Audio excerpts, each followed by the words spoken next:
Witam Was, mili ludkowie. Dzisio szóstą część śląskiego słownika.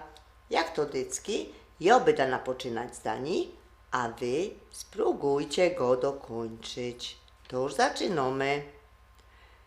Po tym lesie lepszy nie lotać, bo tam są barzoły.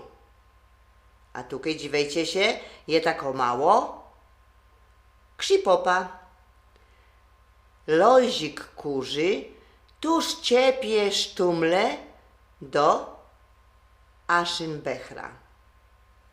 Hilda cycko, a moloki.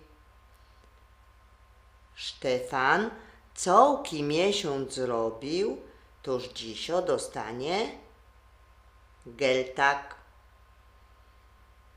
Francek gibko lotał i tak się chlasnął o futra z drzwi, że zdobiła mu się na głowie grucza.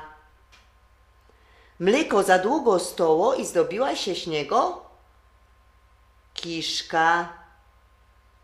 Ten bajtel, co by się nie pokidać po karku, mo laclik, a ten pies mo na karku obujek, a zaś Paulek mo na szłapie plęckysz.